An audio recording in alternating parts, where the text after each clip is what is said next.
thứ ba dành cho anh chàng bốp. Hy vọng rằng lần này anh chàng bốp của chúng tôi sẽ hoàn thành nhiệm vụ của mình.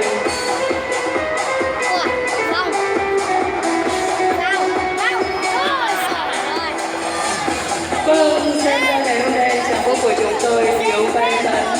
Và để thay đổi không khí của chương trình, ngay bây giờ quý vị và các bạn sẽ được đến với những chiếc vòng nhỏ xinh và nhiều màu sắc.